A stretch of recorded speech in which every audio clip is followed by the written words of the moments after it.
Mic check. 1, 2, 3. Mic check. 1, 2, 3, 4, 5, 6, 7, 8, 9, 10. Here at DC Police Headquarters. 1, 2, 3, 4, 5, 6, 7, 8, 9, 10. Check. 1, 2, 3, 4, 5, 6, 7, 8, 9, 10. Y'all good? Cool.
What's up, dude? How are you? Good to see you. Was it your birthday recently? It was. Happy birthday! Thank you. Anyone else want a copy of the release? I'll take one. You sure? Yeah.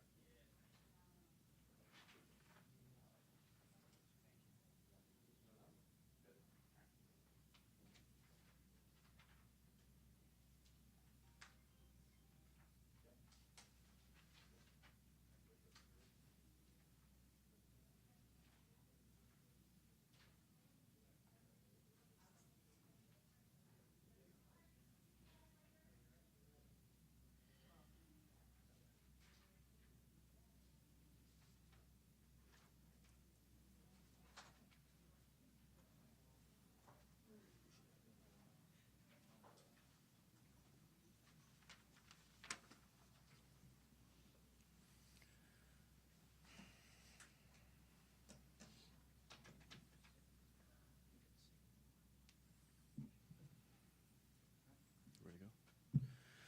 Good morning. I'm Ramey Kyle, Assistant Chief of the Investigative Services Division, Investigative Services Bureau.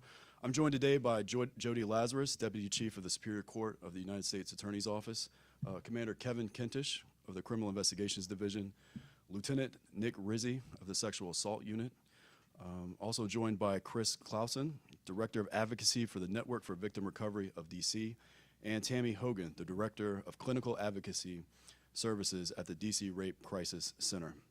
We are here today to announce the arrest of a suspect linked to a dozen sexual assault offenses that occurred throughout the district over a 3.5-year period.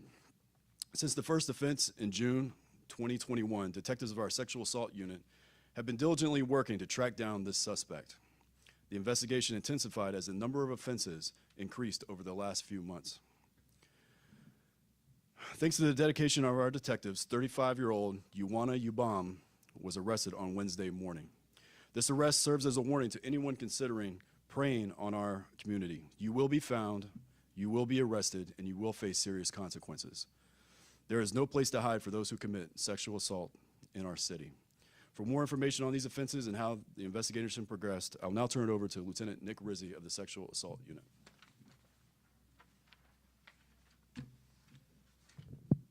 Thank you, Chief Kyle. I'm Lieutenant Nick Rizzi with MPD's Sexual Assault Unit. The arrest of Yuwana Yubam was made possible thanks to several key pieces of evidence, including the recovery of DNA, video surveillance footage, and the brave accounts of 12 survivors. I'll now walk through the 12 cases and discuss how our investigation developed Yubam as the suspect. Our first case occurred on June 3rd of 2021 in the 4500 block of Georgia Avenue Northwest. The suspect forced his way into an apartment around 2:30 in the morning and made a forced sexual contact with the victim before fleeing the scene. The next case occurred just a week later on June 10th, 2021. The suspect approached a woman walking in the 400 block of Irving Street Northwest around 4 in the morning. The suspect then shoved the woman to the ground and made a forced sexual contact with her. This method of approaching women unknown to him while walking would become the suspect's predominant method of attack. Key evidence was recovered in both of these cases, and detectives were aware of the similar suspect description. And while we were able to definitively link the two cases together via DNA, the identity of the suspect remained unknown. The next offense for which Ubam has been arrested would occur nearly 3 years later. On April 2nd, 2024, around 1:30 in the morning, the suspect approached a woman as she walked in the 1600 block of 14th Street Northwest. The suspect attempted to kiss the victim and then fled the scene.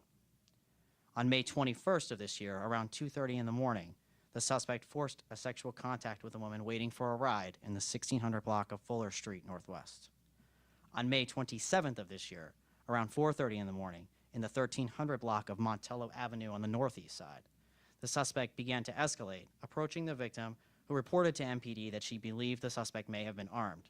The suspect again forcibly sexually assaulted the victim and fled on foot. On June 24th, at around 6:30 in the morning, in the 1400 block of Spring Road Northwest, the suspect approached a woman on the sidewalk and sexually assaulted her, this time at gunpoint. On July 29th, at 2:10 in the morning, the suspect offered a ride to a woman along the 14th Street Northwest corridor. As they neared the woman's destination, the suspect produced a firearm and sexually assaulted the victim inside of the vehicle. In this case, the victim was able to provide a description of the vehicle that would prove integral to the eventual identification of the suspect. On August 11th of this year, around 2 in the morning, the suspect approached a woman in an apartment building elevator and sexually assaulted her. On October 13th, at around 4:15 in the morning, the suspect committed another offense inside of an apartment complex, this time in the 1600 block of Lanier Place Northwest. The suspect approached the victim in a lobby, produced a handgun, and sexually assaulted her before fleeing on foot.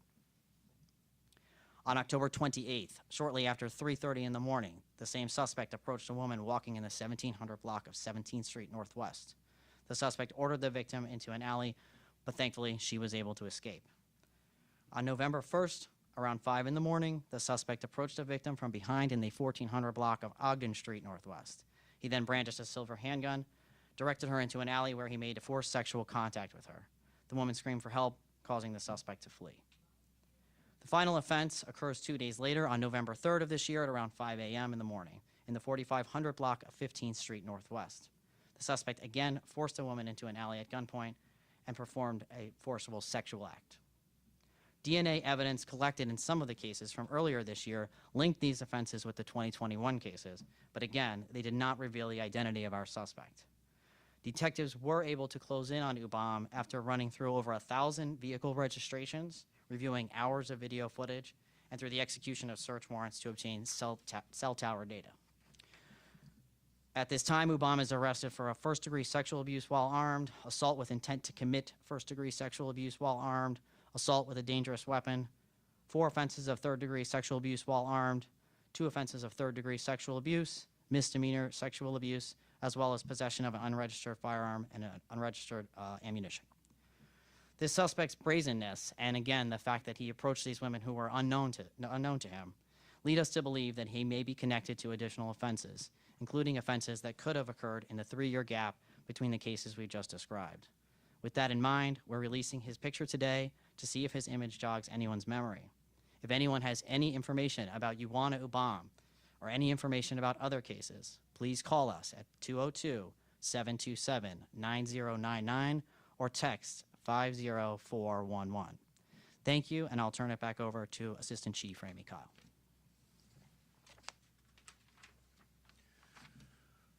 I want to again commend the detectives for their hard work in these cases. I would also like to acknowledge the survivors involved in these numerous cases. Their bravery in coming forward to report these crimes has been instrumental in our efforts to bring justice. Each piece of information provided by our courageous survivors was a crucial part of the puzzle that our detectives worked to solve. As Lieutenant Rizzi mentioned, we believe this suspect may be connected to other sexual abuse cases in the surrounding area. If you're a victim or have any information regarding a sexual offense in the District of Columbia, please call us at 202-727-9099 or text us at 50411. You can remain anonymous. With that, I'm happy to take any questions.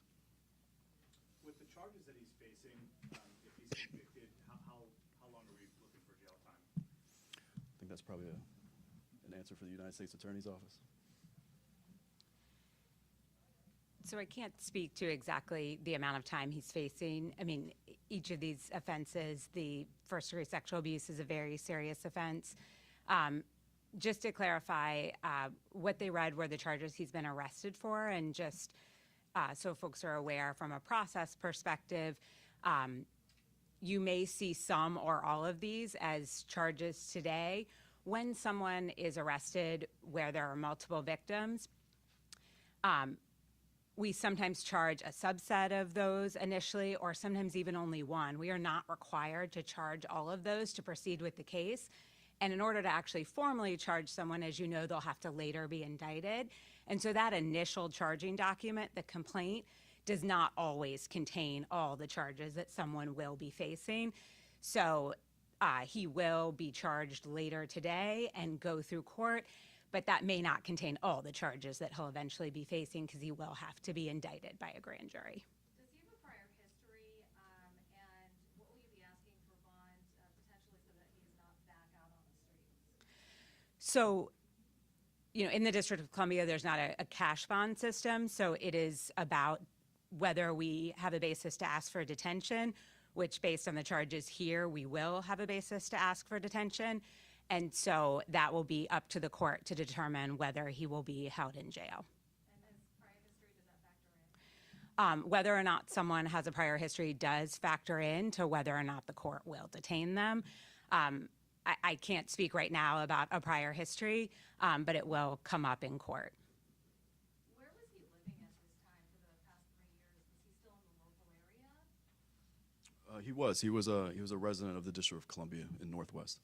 And was he at any point, I know you worked on a long time for this, was he a suspect at some point?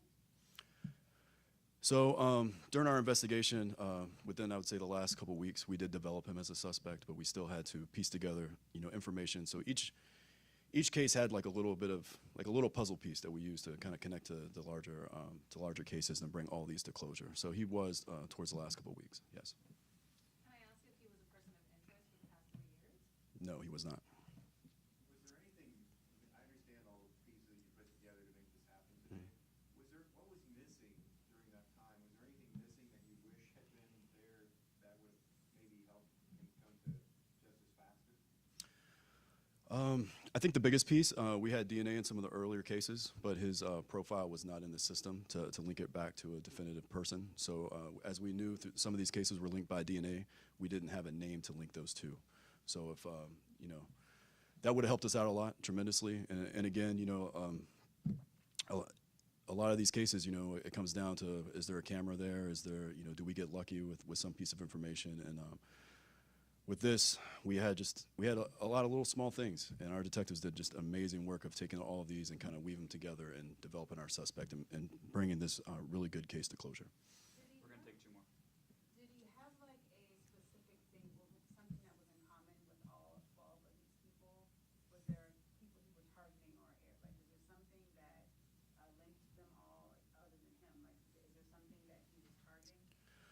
Not in all the cases, but in a lot of them, it seemed like he was operating along the 14th Street, 16th Street Northwest corridor. So a lot of the cases, if you look at the locations, they're kind of in that area.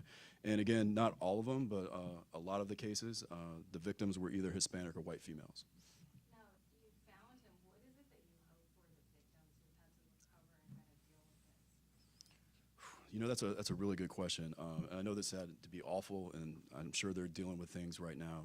We just hope this brings a little bit of closure to them, to know that this person is now out of community. Hopefully he'll be held today, and hopefully he won't be able to harm anybody else in the future. You said he was a DC resident. Do you know how long he's lived in the city? I don't know the exact number of years, no. Could you speak on his growing use of using weapons? Because it seemed like in his earlier incidents he didn't use a weapon, and kind of he grew to using a gun. Yeah, that's correct. So often what we see in these cases, they start out small, and the suspect or the perpetrator, they accelerate in the crimes. They become worse and worse and worse as they continue. So as you see in some of the very beginning cases, and even some other cases that we think he may be connected with, they're very minor almost, but then you see this acceleration over time to where we're seeing very, very serious sexual assaults with a firearm. Was he working? Was he just like, what did he do for a living? He was employed, but I don't know if we can release that information to you. Okay. Yeah. And can I just also ask for DNA clarification? You said that you had little pieces. That means that like none of his prior histories, put him in the system, right? That's why you could not link him, is that right? That's correct. Sir, one more, I have Last one- question. So since he's in this kind of area, did law enforcement go out like a warning? Did they put like, was there anything known to the people or the women? Like, was it out there that there's this guy that's out here doing this? We did put some press releases out. We did internal be on the lookouts to our officers. We had people out there canvassing, looking for him. We had his description out there, especially towards the last couple weeks when we really kind of nailed this down, who we're looking for and what exactly they looked like.